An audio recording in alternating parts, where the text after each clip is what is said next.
Welcome back, folks. ZD here, joined once again by Chris Wilson. Good morning, Chris. How are you going?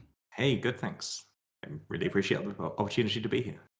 That was a pretty massive set of reveals this time around. I feel like you guys have been working overboard, and I think chat's reaction has been pretty excited so far this morning. Yeah, that was a lot The to watch. the patch notes releasing right after this presentation is a bit of a change as well. It's much sooner than usual. Have things gone really smoothly this time, or do you guys have like a new process or timeline for development now?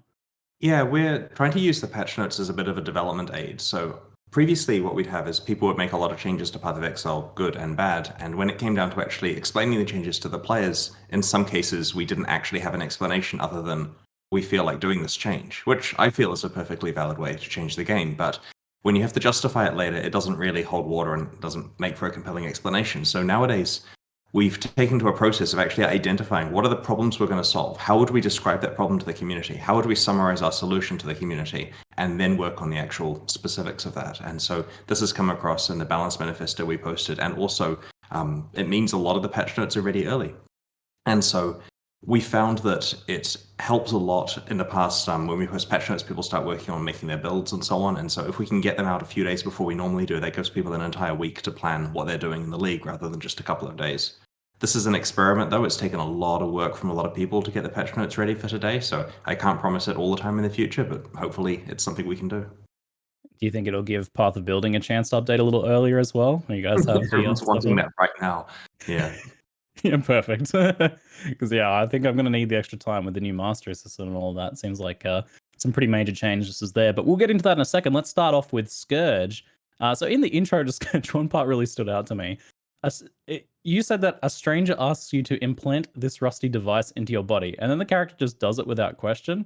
So my question is, what's wrong with our characters? I mean, you don't have to, right? If you don't get the red pill, as it were, you can just play the league without the device, and then nothing happens. You know, you don't get to shift and so on.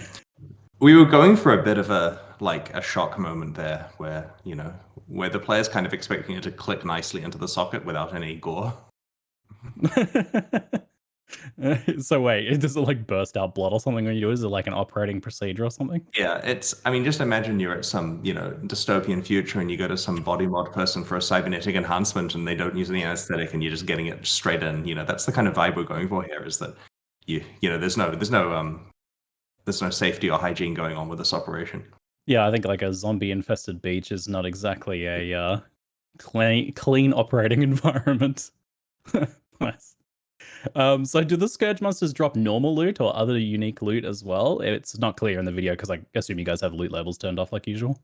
So yeah, we do try to hide item drops during videos because it clutters it quite a lot when we're doing promotional stuff. But the Scourge monsters drop normal items from the regular drop pool. They'll occasionally drop pre-Scourged items, though I have to emphasize that's quite a rare drop to find. That's items that have been as though you put them in the Blood Crucible for a whole cycle. That will happen occasionally. And they also drop the tainted currency, so the new currency items that will let you modify sockets on items. And of course, there are bosses in Scourge. We didn't cover them at all in the live stream because we'd rather just leave that up to be a surprise. But there's special drops for bosses, as I'm sure you can imagine.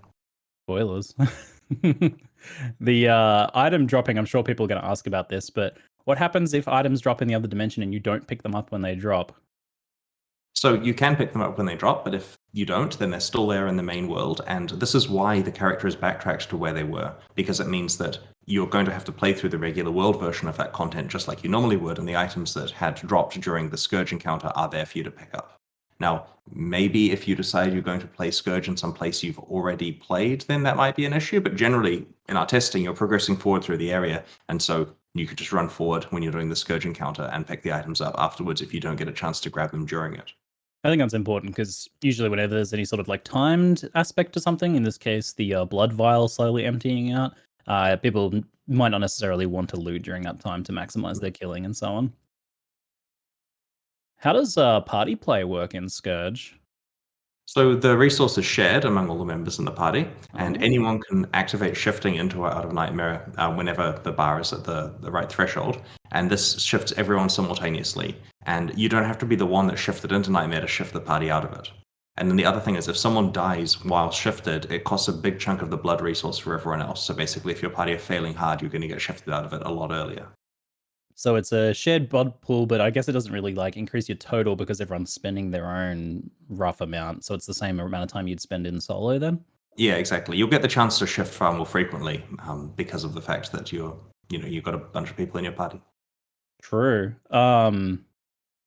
There's a lot of weird stuff to explore with this whole shifting mechanic. Like, what happened? How does it work with monsters being around you when you shift in? Are you just like in the middle of a pack sometimes? Is it random? Are they like spaced around players intelligently? How did you guys develop that system?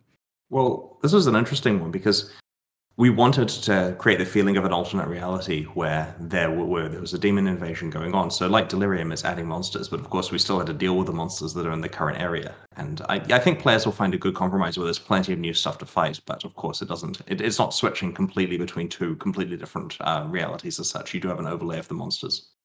I feel like I'm walking into an ambush with this Yeah. one.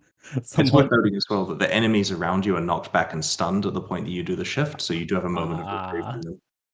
That's very smart because I was wondering, if you like just happen to shift in the middle of a pack, that's kind of unfortunate. But Yeah. it sounds like you guys already have a counter mechanic to that. So Very you can use smart. shifting as a way of stunning nearby enemies if you like demons. That's an interesting point actually, because we've had like Beyond Demons and then various other things that are similar-ish, like Breach and stuff like that. Are these guys at all connected to that, or a completely separate These are set an of entities in the unrelated universe? demons. Yeah. There are plot implications of Scourge that go beyond the League, but it certainly is a new set of demons the player hasn't encountered before. Okay, cool. What does the unique item can be transformed, upgrade in the Scourge passives do specifically? So initially, we were just planning that you could scourge your rare items, and so we decided that if the player invests into it and choose to spend points, then it's probably tolerable that people can scourge uniques. And so this is the one we'll regret, I suspect, where people make some ridiculous chase uniques from their existing ones. So yeah, basically, if you choose to allocate that, then you get the ability to put uniques into the Blood Crucible and to scourge them just like rare items. I mean, I love the idea of like modifying uniques further, but it's effectively similar to corrupting, and that can already happen on uniques anyway, so it does make sense. There's some pretty pushy stuff you can get here, though. So I do wake up in a cold sweat thinking about the uniques sometimes. Some interesting potential to combo with the actual unique mechanics themselves or anything like that. Yeah, exactly. And like I want to emphasize with the scourged items, right? So you watch the trailer and you see drawbacks and positive and negative mods, and you think, okay, maybe these items are usable, but honestly, the design is the following, right? There are negative mods that do not affect each build, and the way to win here is to get the negative mods that don't affect you. And so, practically speaking, good scourged items are entirely upside, and then they turn off something your character doesn't even do. And you get multiple tries at gambling towards getting that. So it's not just a case of putting it in, ruining the item. Basically, you get your 3 shots, and it certainly creates some powerful stuff, let's just say that. Going back to that passive tree, how long does it take, roughly, do you estimate, to unlock the upgrades for that passive tree? And are they also shared across characters? So they are shared across characters. It's a league account, as we call it. So all the characters in that league on that account get access to it. So it's like your Atlas progress, for example.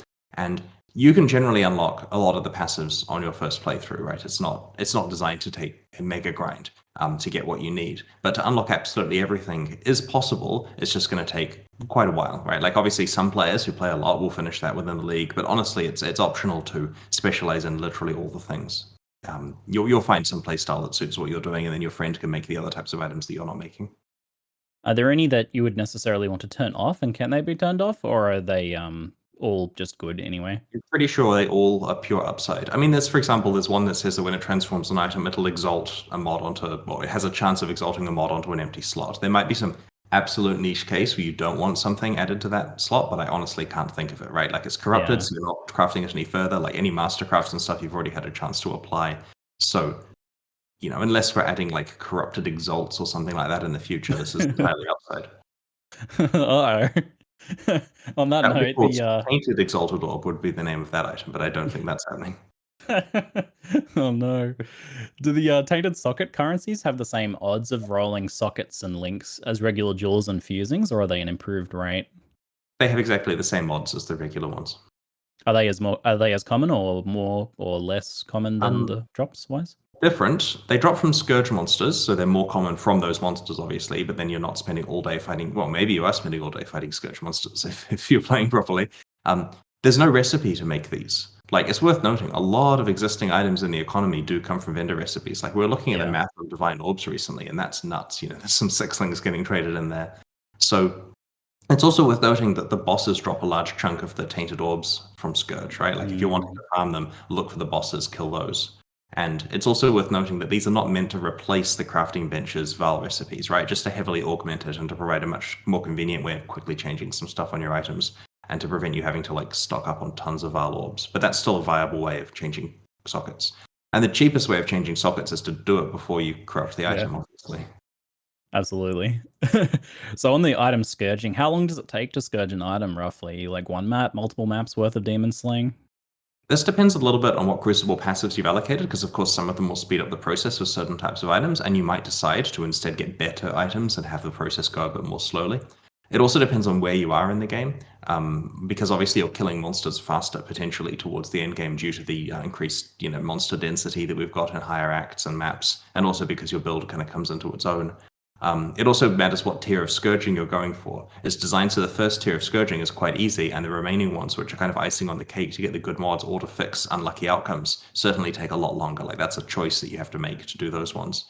But basically, we've tried to pitch it so it's a few areas you play through in the campaign, which may become several maps or a number of maps when you're playing in the end game. I believe if you're doing like a tier 3 scourging project on some complicated item, it might take potentially more than 10, 20 maps to tier 3 scourge something, but this will come down a lot to final numbers that are still being tweaked in our last week of playtesting. We're expecting to drop this on alpha probably today with the league enabled, which will be nice because this one's ready ahead of schedule. So we'll get some good feedback from playtesters there. And please do not email me asking for alpha access. The policy is just to say no. We will be doing an intake at some stage, but we'll post that in the news, right? The only way to get in is through that news post. Don't email me. Okay. Sorry, I said it saves me like 20 hours of time later. So do message you on MSN Messenger. Got it. You can message me on MSN Messenger. Nice. So I kind of asked the question design-wise. To scourge an item, you have to put it in a separate window, which unequips it from your character. Doesn't this kind of discourage you from scourging items that you're currently using, as you have to play for X amount of time without them, like up to 10, 20 maps, like you said? Yes, it absolutely does. And that's intentional. And this is because when you scourge the item, you can totally ruin it, right? Like, there are downsides there. For example, if you turn off physical damage and you're a physical build, that item is not helpful to you for a while. And so it's very intentional that you're putting side project items in that window to level them up rather than the gear you're actually using. Because if you could level up your currently equipped weapon and you transform it and now it doesn't work anymore, you'd be really stuck. So this forces you to be using a backup item. And that creates strategic choices of whether, which item it is and so on, what you're working on.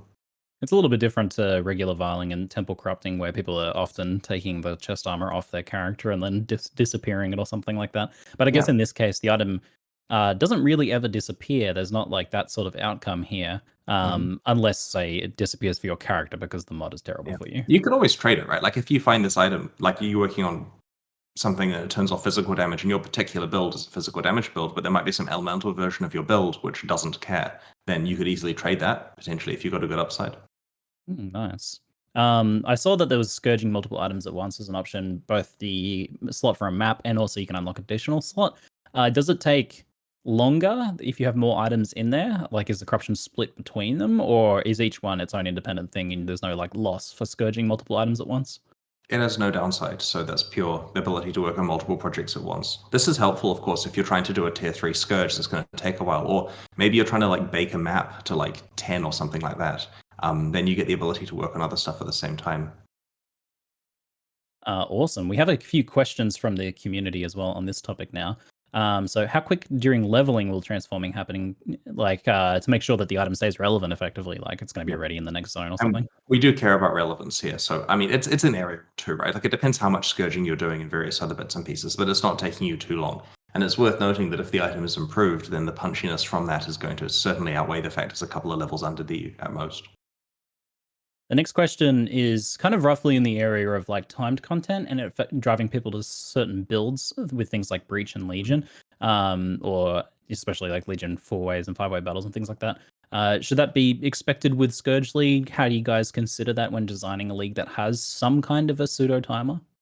We have a couple of things here. So the first one is that the team are entirely aware of the fact that this league has a timer, and on a daily basis there were questions of what can we do to potentially remove the timer and change it, and we are very aware of the fact that it changes the dynamics of how the league is played. However, in its current form, and I know there's still a week of development left, which is still a long time as far as our dev goes, there is a timer in the league, and we're pretty comfortable with that. We feel it is actually possible with quite a range of characters, and the interesting thing here is with action RPG design, you implicitly already have a lot of incentives towards clear speed, right? Like if a person clears 50% faster, then they will make 50% faster progress to whatever goal they're working on, because that affects their experience gain linearly and affects their item acquisition linearly. We don't put delays on stuff so that people aren't, progressing it proportionally to their clear speed.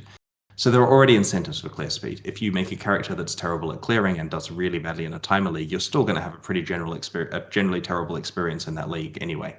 So I would encourage players to build characters that do clear the content as efficiently as they can. And I feel that the game is being structured in a way so that players are rewarded for doing more damage, surviving better, and all the various positive things is the right direction for the incentives to go in. So in principle, we understand timers are frustrating for players, but at the same time, they're probably encouraging the right player behavior from the game, and we'd have to put in like anti-incentives in order to properly compensate against it, which we don't think is the right direction for an action RPG. Sometimes a pretty relevant thing in this topic is whether there's any sort of like cap, because then you run into whether it's like a linear increase up to a point and then it stops, or whether it's like an exponential increase. The good example would be like the Legion battles for really geared out headhunter characters had like exponentially more currency being made than other characters. Is there like the situation here where people who are really fast will just clear all of the Scourge monsters in the map and that's the cap, or is that never going to happen?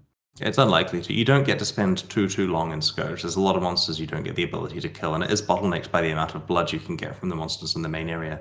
But this is our week of playtesting, and we have a variety of people in our QA and alpha teams who play slower characters and play hardcore or solo self-found or various modes. For example, in hard mode, it's very relevant. The speed you kill monsters is, of course, lower because of the power cap there. And so this is something we are playtesting heavily to make sure that it's balanced around it. Awesome stuff. How does this interact with things like Breach and Beyond and other things that add more monsters to the map? Does that help you gather blood and mean that you can spend a lot more time Scourged? So my understanding is that it does. I'm just going to quickly check with my team to confirm that. They do help you gather blood, so you can speed up your progress by doing additional content. Cool. Stacks on then. Since you mentioned it, I was going to ask at the end of the Q&A, but you mentioned hard mode. Check. So what's happening with hard mode, Chris? So we're planning to release hard mode into testing at some stage after 3.16 is released. It wasn't ready in time, and we're not going to sacrifice a day of 3.16s of Scourge's development for hard mode. And so basically the intention is at some point during 3.16, we'll work out some way that the public can test it, those who are interested, and have a bash at that. I mean, we're keeping the news out of the live stream because it's not relevant at the moment, and it is for a niche group of players, but we'll certainly be communicating heavily once that's ready for people to dive in. I actually kind of like the idea of it releasing after launch, so people play regular PoE for launch and then can jump into hard mode and kind of test alternate PoE there. Is that something you've considered just having be the case, like naturally for hard mode? We have to be careful that we don't want to undermine the importance of the league start, if you see what I mean. The league start is a super hype event where the economy matters and people are racing to get the best stuff and discover all the new things. And so if they know that in 2 weeks' time or something, and this isn't 2 weeks, it's more like 6, but if people know that in 2 weeks' time there's some other thing they want to play, then they won't push as hard. They won't try to get the items for their character that they would otherwise choose to get. So in general, I prefer to start everything at the same time. But I don't want to wait to 3.17 to get some testing underway for hard mode, but they just need to view the initial version of what we release as testing, right? Have a go, give us some feedback, and then play it properly when it comes out in 3.17. You've certainly hyped this mode, Chris, so I'm pretty eager to give it a try and see what it's all about, eh? Its final name probably won't be hard mode, I should add, right? Everyone's going to get confused when we announce some mode, and they're like, is this in addition to hard mode? That's going to be hard to change the name now. You've said it so many times. Let's move on to a different topic, changing pace a little bit. The new Endgame. Previously, the initial round of Conquerors were quite straightforward, but then things got a lot more complex as you needed to start targeting specific zones and moving watchstones around, especially if you wanted to be efficient, not accidentally do content that didn't make you any progress and all of that. It was a whole thing. So how does the new 4-region atlas affect the Conqueror cycle now? Is it just like super straightforward the whole way? So fewer regions means less complexity with where watchstones go. There's fewer options there. This helps with the complexity, but doesn't entirely eliminate it. Of course, it's still the system that it was. You get to choose where to put watchstones and when you put them there and which watchstones they are, but you have fewer choices, fewer options there, so it is somewhat simpler. Basically, it generally works exactly the same as before, but with less regions. And it also means there's less variance in the state of your atlas. Like previously with 8 regions, there was a lot of spikes. So this place is specialized in this thing or is very high level or whatever. Fewer regions means that on average, things are more similar to each other. There's less juggling of mechanics and stuff, but all the mechanics are still there. So basically, it's the simplification it probably needed. We may have taken it too far with the first version. This is also an interesting timing for this because next league, effectively, your new endgame, right? Yeah, next league is the big endgame one, so that should be very interesting. And this is, think of it as an experiment, right? Like, if at the end of the day people like, absolutely love the simplified stuff, then we'll look in that direction for the next league. If it has consequences, like let's say people barely played it because there's less to do potentially before you max out your maps. In that case, it's feedback we'll take into account. So yeah, if you want us to think that this was a good change, just play this league a lot, right? I imagine getting to the Maven passive unlocks and everything like that faster is going to be, on the whole, positive for most people. I know I'm really looking forward to it. Well, we've been examining philosophically how we want the in-game progress of an action RPG to be, and we believe that having your power gain front-loaded towards the start, and so you're making incremental gain in the like diminishing returns part of the end game is probably a lot better. I mean, that's how it works in other action RPGs, Yeah. right? It gets to the point where the rewards are smaller and smaller and spaced out further and further, and that is probably better than the player having this huge power gain dangled over them, which is just a real pain to actually get to because they want their character to be finished. Oh, I just got a Twitch drop. Thanks, guys. You're welcome. Wait. So they do Most work. of the yes, most of the new Uber tiers of content are gained through a drop, like the Blight ravaged maps. How aware are you guys pitching access to the new aspirational content in which we can test our characters? Moderately rarely. But we want it so that players who want to engage with that kind of content can access it. And it's designed to be difficult and rewarding, right? Like we want it to be valuable and hard to get to because of the rewards. They're pretty nuts. And we also want it to be valuable and hard to get to because it's difficult. And that goes back to the old Maelstrom of Chaos lesson that we had, where if you give people unlimited access to any tier of difficulty, they pick the highest one because they see it on Twitch, and then they complain relentlessly that their character that's barely got to maps isn't able to do the highest tier of them. And so we've learned that the more difficult something is, the harder it should be to obtain access to that. Having said that, we're still trying to give these out as often as we can, right? Like we'll have conversations where we say for every X of the normal Uber content you do you get some of the next tier of Uber content? And those X numbers are relatively low. It is designed that a person is going to get to it. They're not waiting the whole league to see it. They'll get to play plenty, but it still is going to be something that you have to, potentially trade for with some value. I guess design-wise, the alternate option is to have someone have to fight their way to a certain tier rather than just skipping it and then complaining they can't do it. Delirium Simulacrum is actually a good example that you guys added 10 new levels. There's nothing to gate access to that, but in order to make it to level 30, you actually have to make it to level 30. So when you guys philosophically want to use that versus making the access rare? It comes down to a lot to whether on like what stage of it is tradable, right? In the case of the Simulacrum, the base thing is tradable, but in order to earn the access to the final waves, you need to, of course, fight your way there. In the case of like a Blight ravaged map, obviously you have to be, succeeding at Blight encounters in order to get those. The problem is that people do succeed at Blight encounters. People typically pitch blighted maps at a level that they believe they can do, otherwise they're wasting resources. And so we do give it to you proportional to your success in those encounters. To an extent, you're fighting your way there, but it isn't guaranteed that finishing a blighted map gives you a blight ravaged map. Instead, it might take more like, and this is me literally picking a number I haven't seen, but say 10 or something like that. It might be lower.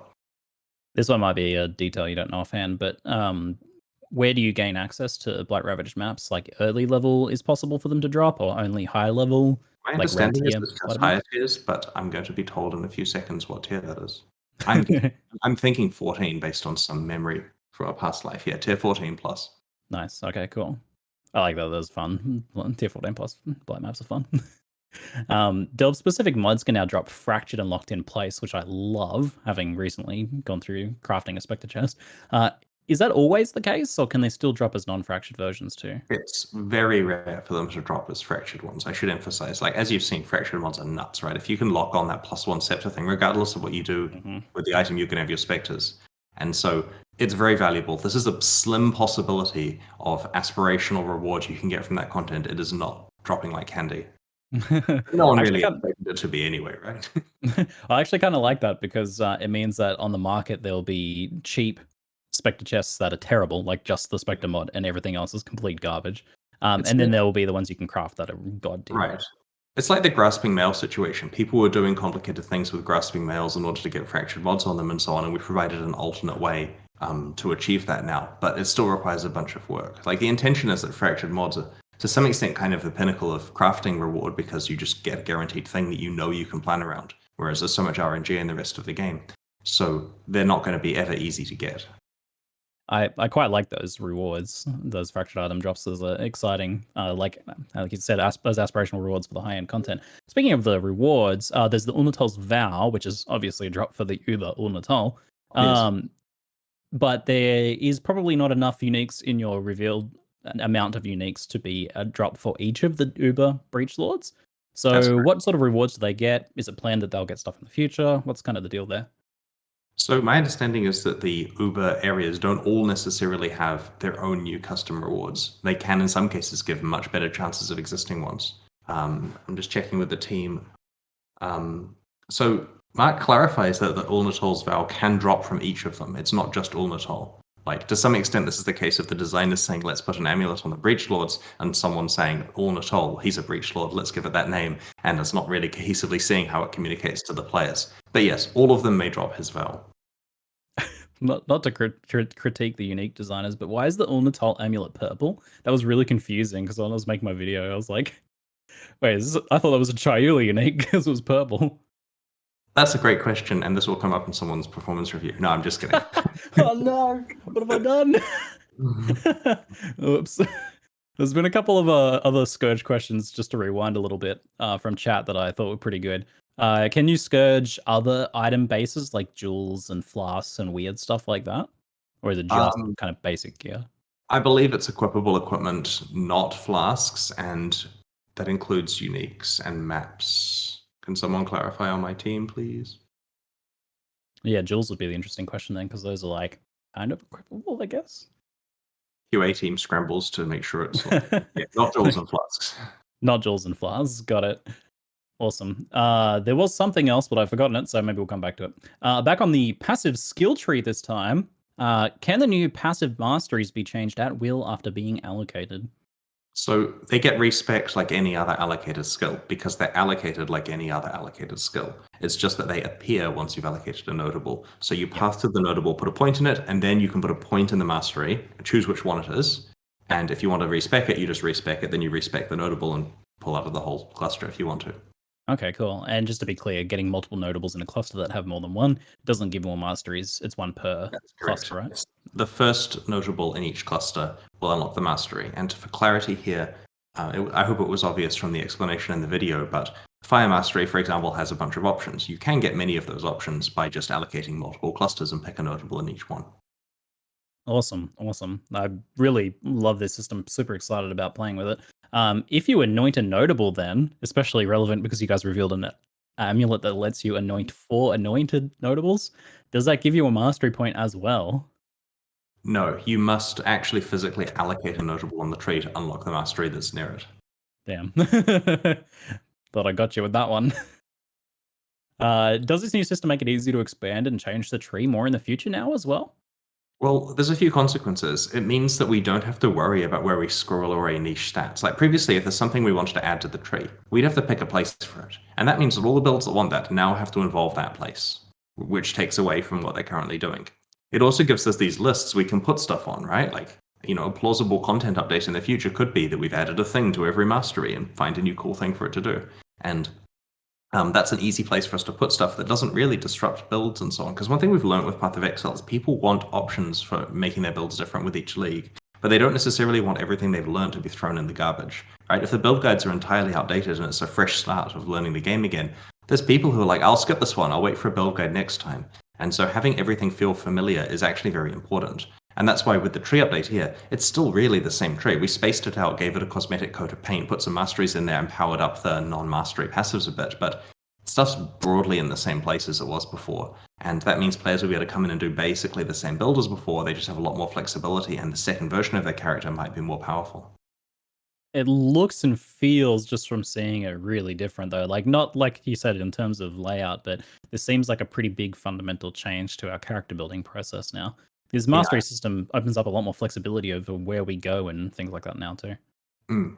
That's correct. We got a lot of questions from chat on this topic. Seems like people are pretty curious about it. How will timeless jewels affect passive tree masteries? So do timeless jewels affect masteries at all? They do not. Yep, my teams say that timeless jewels do not affect passive masteries, just the notable. Okay. Is this kind of a buff for timeless jewels then? Because previously you might have been losing, if you're, say, using a Vile timeless jewel, losing an effect that was on a notable, but now that effect is on the mastery tree and you can still get it. Because we've moved the interesting effects to masteries, then yes, the notables are just more punchy in terms of regular stuff, which have now been re-rolled, of course, and yeah, you'll get the ability to allocate the mastery still. Awesome.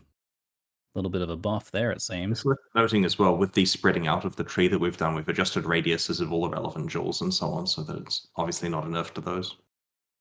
Someone's curious about the, is there like a hue or color change on the passive tree overall, or is this just a stylistic stuff for the video? We have revamped the art of the passive tree and added new effects and textures and so on, because the previous one was getting, older than many of our stuff's children. Oh my. What's the passive point budget like now? Seems like you need to use a passive point to get the small bonuses as well. Is it going to be worth it? That's kind of summary of the question. We have buffed the things we took small bonuses off. So previously where you'd allocate a notable and get a certain amount of stuff, you're still getting that much value from the notable. It's just that the main thing it's granting you is now bigger than before. And whether or not the small bonus is worth a point, I mean, I think it's pretty clear from our testing that people want all the small bonuses they can get, like they're like a bloodhound for those things. So yeah, there's more choice of what you can spend your points on that are impactful, and that may mean that you have difficult choices of what to pick and you want to play multiple characters, or could play this character multiple ways, or you'll do the side quests for skill points now, or whatever it is. But no, we haven't increased the budget for passive points. What's the decision about the in-game tree planner that's been kind of tested / talked about in the past?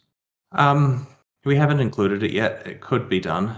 It's kind of working. It's just kind of bad. Like, it needs some work, right? Like, I'm not happy with it. We have quality standards, right? We'll get it out there. Here's the thing, right? Like, we made it for the Chinese version, and they've got all this cool stuff it integrates with. Like, they've got this thing where when you kill Hillock, it goes, right, here are 3 suggested builds you could pick. Do you want to play this one or this one or this one? And it kind of guides you through that. Now, that was mostly because it was a new service for them and players needed to learn how to play. Like, our players would not benefit really from being handheld through those builds. And there's a lot of good resources of build guides and so on. So with the tree planner there, when you've selected a build, it gives you the ghost imprint of that build on the tree so that you kind of know where you're going. Now, we wouldn't have that functionality here unless we had some kind of thing. And I've got this dream here. This is me ranting now, where build guides on the website are consolidated in a better place. And when you put a build guide together, you have the ability to choose all the bits and pieces with the user interface, but it includes snapshotting the tree at different levels. So you'd say, here's the order you allocate the stuff. And then when someone imports your build guide from the forum into their character that they're playing online, it shows the ghost of the tree using the planner there, and all of this kind of fancy stuff. Like, you look at the quest reward window and it highlights the quest rewards that are relevant to the build guide that you've selected for your character, blah, blah, blah, blah. Sick. That would be nice.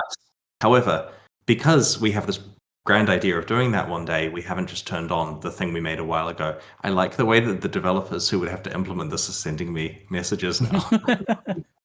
No, stop. Yeah.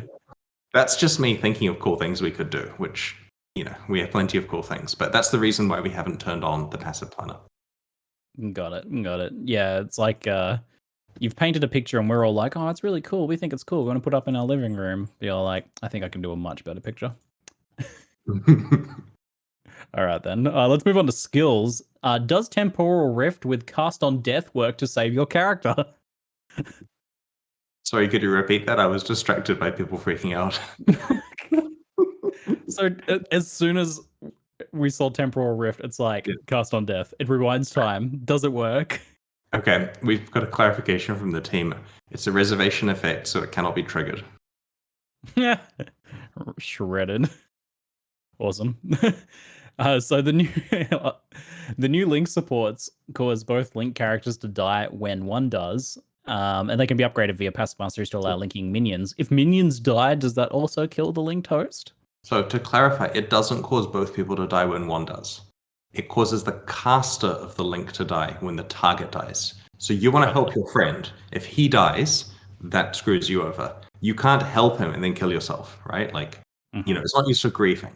So I understand that's 20% of our community that were very excited, especially in hardcore. But no, you're opting into having your character exposed by using links.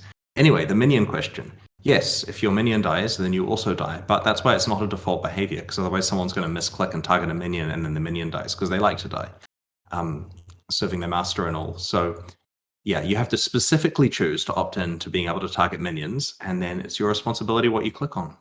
I can't wait until someone accidentally targets a skeleton in hardcore instead of the zombie or whatever they were trying to target.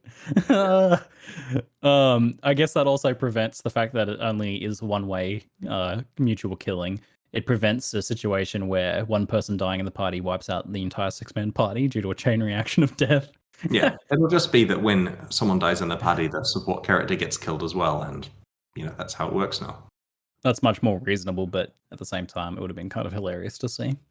Yep. All right. That answers my next question then. Oh my, these are some complex questions here. Okay, I'm just going to skip those. Okay, they clarify that everyone can link to everyone else for mutual destruction, which can happen. Like, it's basically this ultra blood pact. Okay, so you can link to someone, they can link back to you, and then you'll have mutual destruction.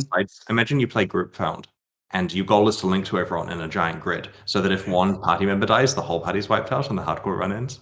That's actually hilarious and makes for, I think, a fun challenge mode to play with your friends or something. That'd be kind of cool, actually. Everyone links to everyone else. Although it sounds like they drain mana as well, so that probably would be kind of challenging for a lot of builds, I imagine. But people like challenge, right? Like, that makes an interesting stream to do a run through like that. I like it. Yeah, absolutely.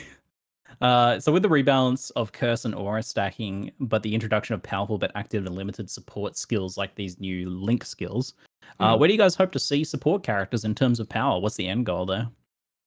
Well, the new reality with linked skills, it's far less exponential than it was before. Like, previously, a single support character really ramped up an entire party.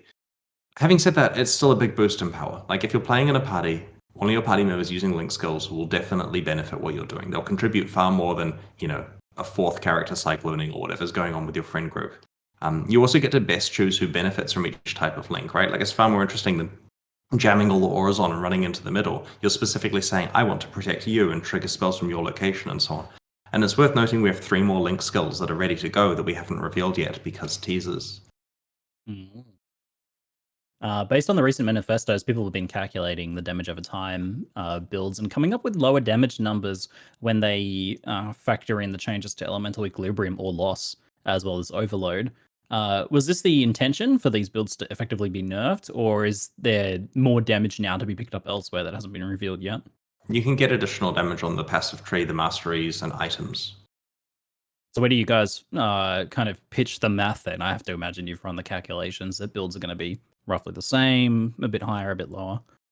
Ideally similar to what it was before. One of the problems with damage over time stuff was there was just fewer ways of scaling it compared to some other options. So they've made sure there are actually new item mods you can specialize in. There are obviously, passives and masteries you can pick. It won't be as high as before if you ignore that stuff. Obviously, you do need to specialize in what your character is doing for it to do that thing well, but at least it means that it's more fair compared to other things. It kind of raises the question then, especially with gear. When is it appropriate to increase the reliance on gear to balance a build? We feel that's appropriate when we had some things to the game like Caustic Arrow a very long time ago, where there just weren't support gems that really worked with it. It's just Caustic Arrow, it just does damage. And everyone else has to use support gems.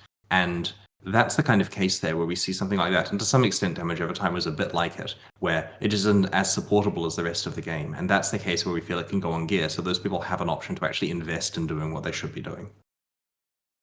Okay. All right. It'll be interesting to see how that pans out then. I've got a couple questions from chat. Can you explain in more details how the evasion changes will work and how the entropy system will now feel? So the goal with the evasion changes is that evasion as a core thing is more punchy than before. With regard to entropy, entropy is your friend. Entropy smooths it out so that you don't get two hit, right? But getting two hit is the problem.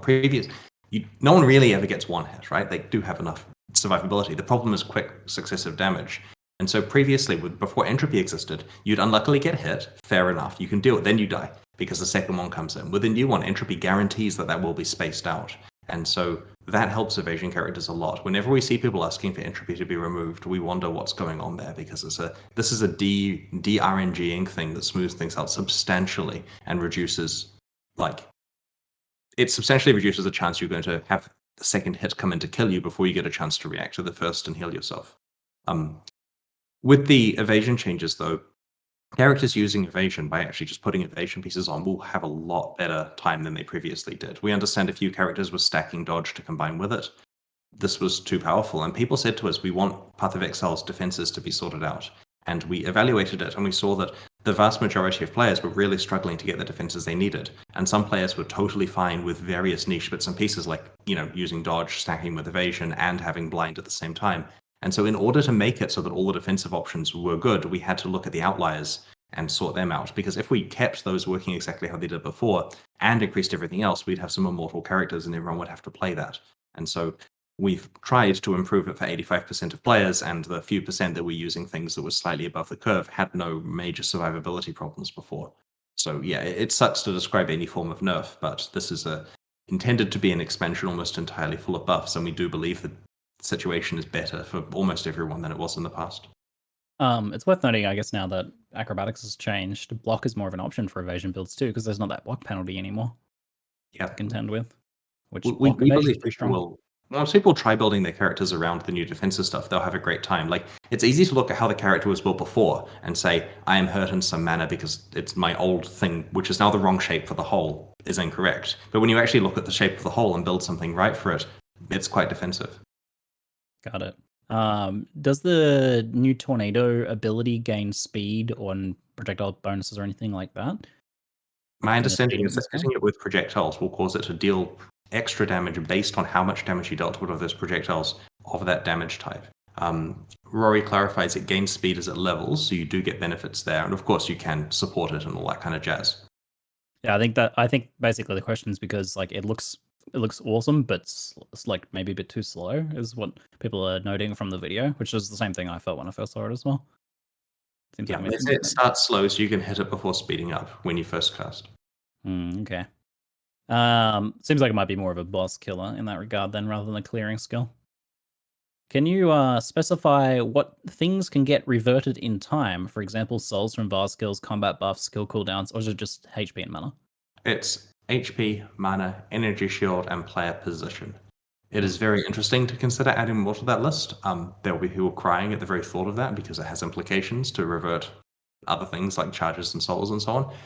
However, it's something we could look into in the future. It'll certainly enable some interesting builds. Probably dumb, broken ones, but that's kind of why we're here. Chat's calling out ward. I assume it also includes ward, as that's a core defense. That's a great question. Chris other people in call. Hint, hint. Other people listening in. Someone adds ward to a function call in the code. Just chat. Yeah, we'll deal with that if it needs dealing with. It's all right. And if it doesn't, there'll be a reason. Cool. On guilds, does the guild hideout map device serve one party at a time or multiple parties somehow? So you can see your portals and your party's portals. The way it works is if you have a party leader with portals, then you'll see those. And if the party doesn't have any portals, you'll see your own ones. And you can also promote people in your party to become the leader if the leader was the wrong person. So there's been a bunch of work put into that. We've also got various changes behind the scenes to how portals are managed, so you're less likely to lose them. And, there's a bunch of work that's gone into improving this stuff. But basically, the goal here is that you can sit in your guild hideout forever. And aside from trading with randoms, you can do anything you would normally do in your own hideout. Obviously, you can't just invite strangers into your guild hideout because there could be super secret guild stuff being discussed or having a party or something. But aside from trading with randoms, you have to go to their hideout to do that. You can use your guild's hideout as your own personal hideout, practically speaking.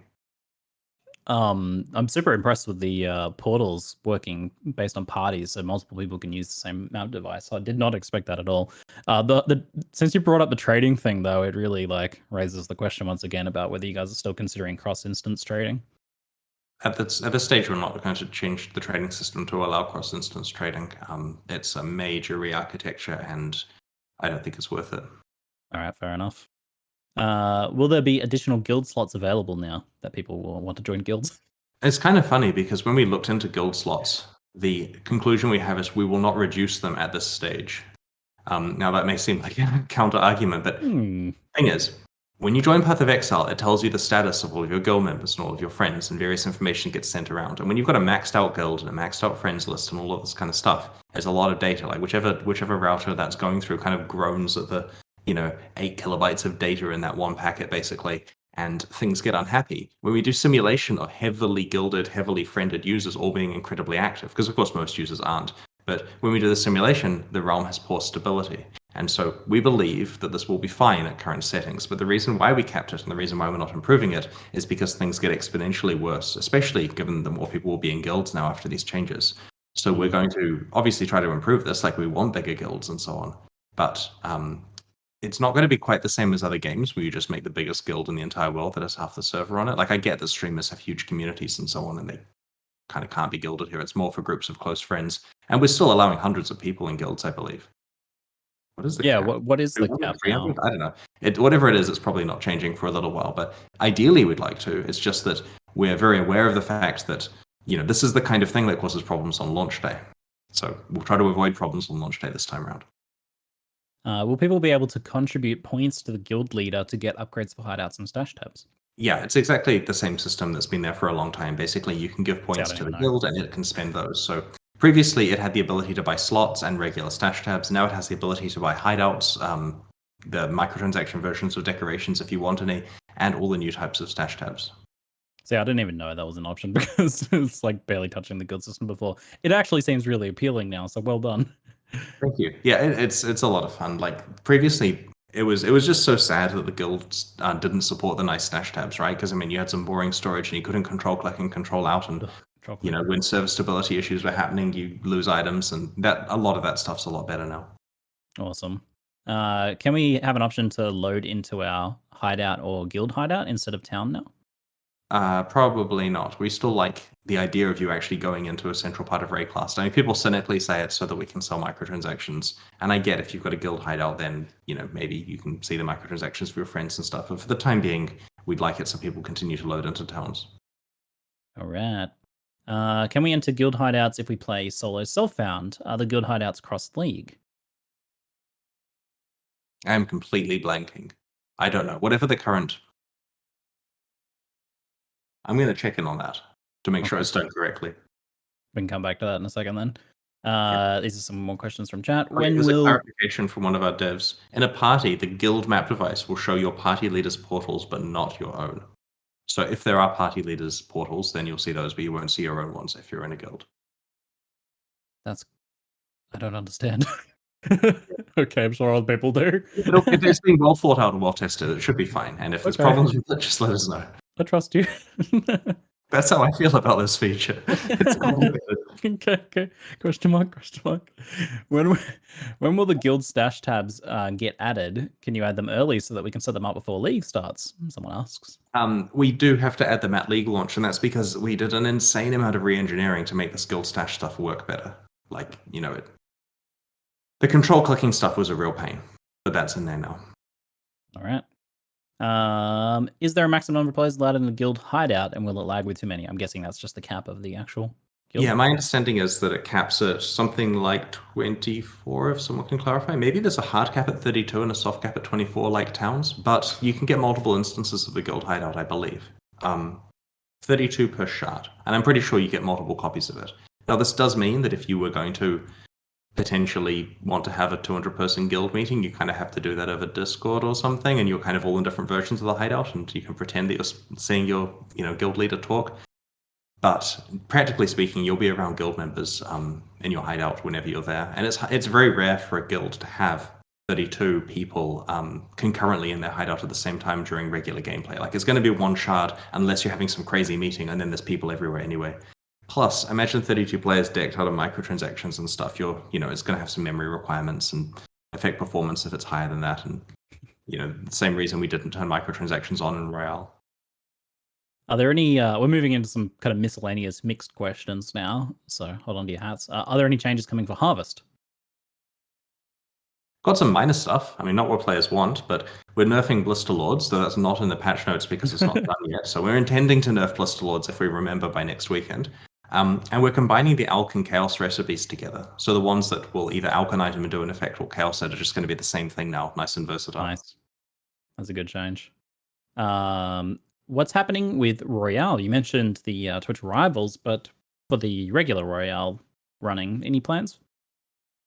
So Royale was a lot of fun for a lot of people, and that lot of people tailed off quite a lot throughout the league. And then you start to get the matchmaking problem where you takes like 50 people to trigger a game. So you have 50 people interested in playing, but not quite at the same time. So you don't get a game trigger. And then when the game's not triggering, they don't bother coming back because the games aren't triggering. And so you've got enough population that you could get games triggering if everyone like read each other's minds and when to play right now, but they're not in there at exactly the same time.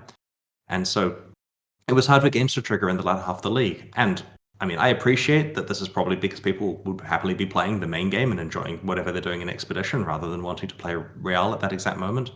But it does mean that we would be better off using Royale as a special event where they're slightly more interested in playing it. Like if we say, hey guys, it's been a while, we're going to be running Royale this weekend or something like that, then there'll be slightly higher interest. And that means games will trigger, and that means it's worth playing, and so on and so on. Now, long term, it may be worth some kind of queuing system where you can be in a map and expressing interest if I want to join the next Royale game. And merely anything like that would immediately cause there to be enough players that we'd never have problems having games trigger.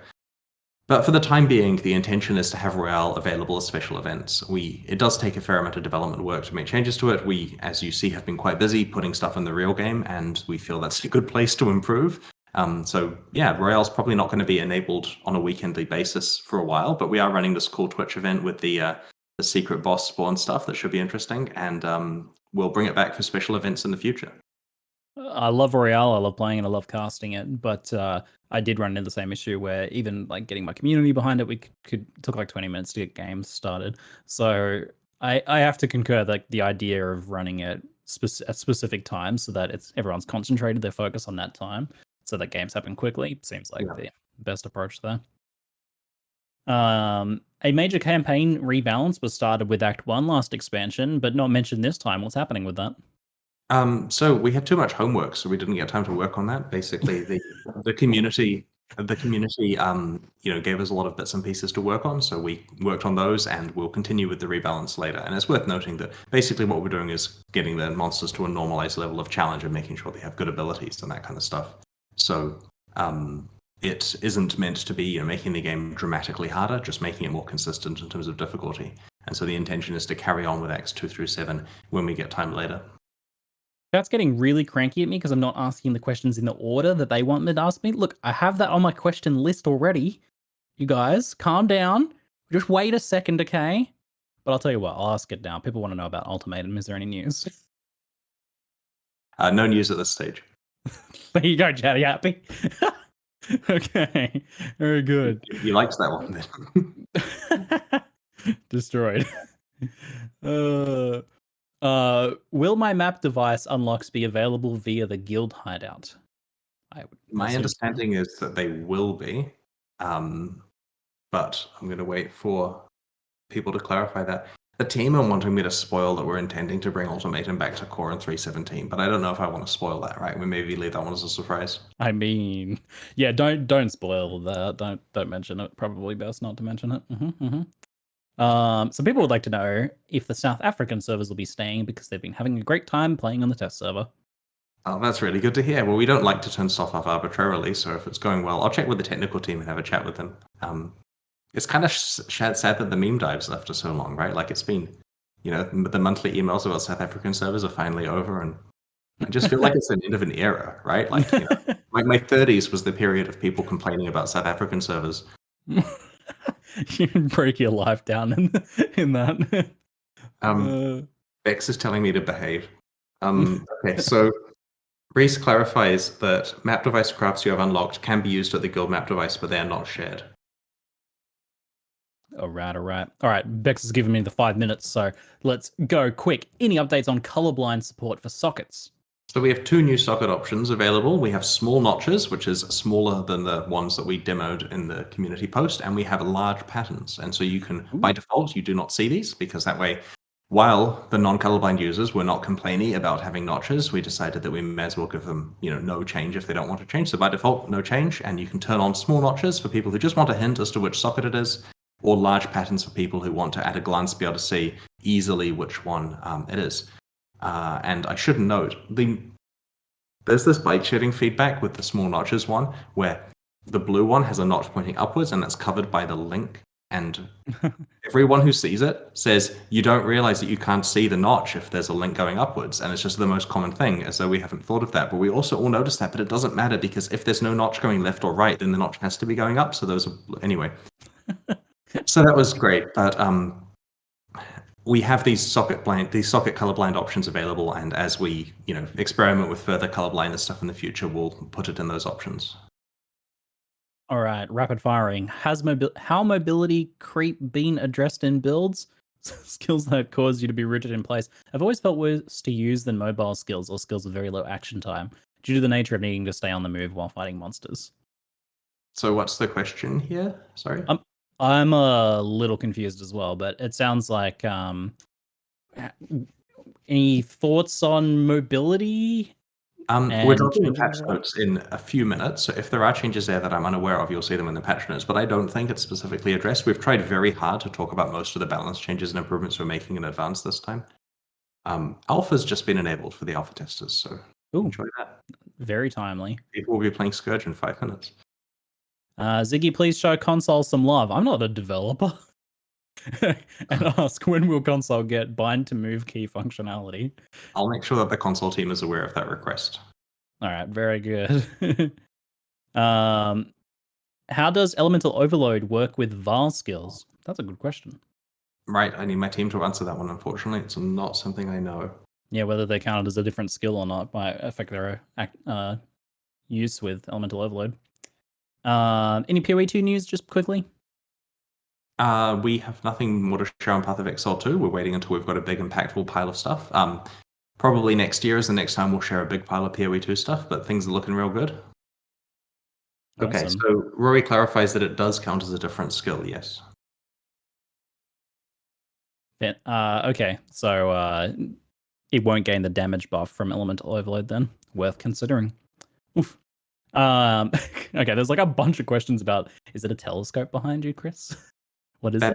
It's for astrophotography, and sadly, awesome. I've been so busy with Path of Exile this year that I haven't used it once, right? So I'm one of those people that buys a thing, puts it in the background, and then never touches it. So I'm not an astrophotographer, but I will be as soon as things calm down. Well, maybe you can use it today now that we've gotten some things sorted out. Although, maybe wait until the nighttime, I imagine. Thank you very much for your time, Chris. Right. Thanks, man. I appreciate it. And everyone have a great time in Scourge. It's going to be a good one. See you all later.